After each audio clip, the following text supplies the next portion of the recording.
السلام عليكم. تعالوا كده ان شاء الله النهارده معرض لحضراتكم مجموعة من الحمام للبيع. المجموعة كلها ما شاء الله تبارك الرحمن تعتبر يعني كنجيات صغيرة في السن، وده حاجة تميز ان شاء الله الحمام. الجزء الاولاني اللي حضراتكم شايفينه ده كنج من الالوان المميزة زي ما حضراتكم شايفين، دي النتاية. بس طبعا حبينا نركز التصوير على كل فرد لوحده، عشان طبعا الحمام زي ما انتم عارفين بيجي شحن، فالناس من حقها تشوف الحمام بتاعهم. دي كانت النتاية، اما ده بالنسبة لهم كان الذكر. ما شاء الله تبارك الرحمن، ربنا يبارك لعباده الصالحين. حاجة كويسة. احجام الحمام بصراحة تفرح.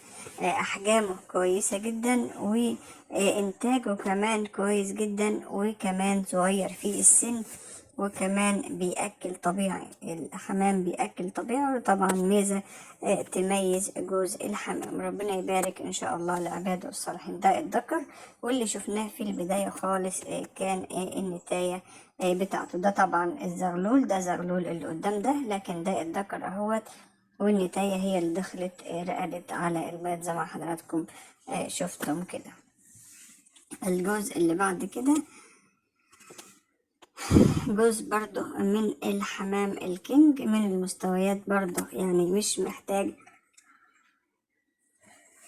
اتكلم عنها كتير. ما شاء الله تبارك الرحمن، الذكر زي ما حضراتكم شايفين، والنتاية حاجة كويسة جدا، وفيهم ميزة يعني احيانا بيطلعوا الانتاج بتاعهم سيلفر، واحيانا بيطلعوا شكل الذكر والنتاية.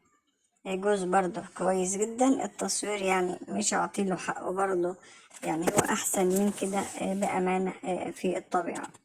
ربنا يبارك ان شاء الله للبيع، وكمان يبارك للمشتري. الحمام احسن ما فيه ان هو صغير في السن.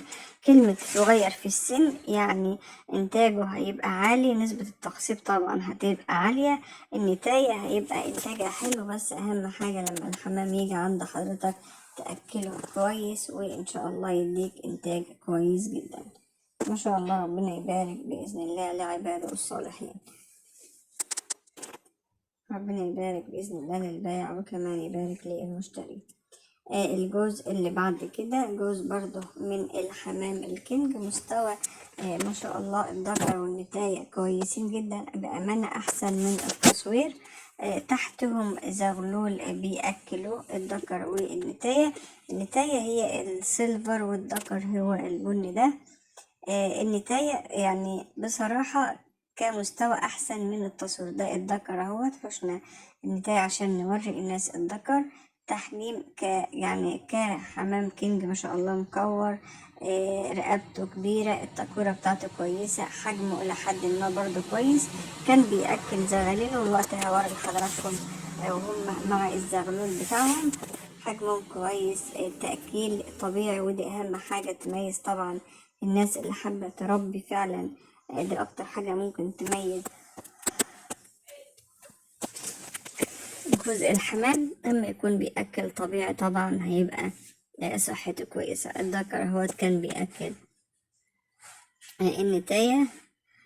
دول بيضوا قبل ميعادهم بشهر، بيضوا بيضة واحدة رقدوا عليها ما شاء الله جابوا زغلول.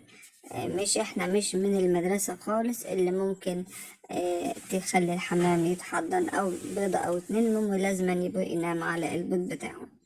الجزء الأخير ده جزء من شبابات الحمام الكينج. ما شاء الله تبارك الرحمن، ربنا يبارك إن شاء الله لعباد الصالحين. ده يعني عمره تقريبا شهرين ونص تقريبا، يعني ممكن يزيد حاجة بسيطة ونقلي إلا حاجة بسيطة. هو يعني تحديدا بالظبط بصراحة عشان الأمانة لا مش عارفة، لكن هو إن شاء الله في الحدود أو في الوقت ده.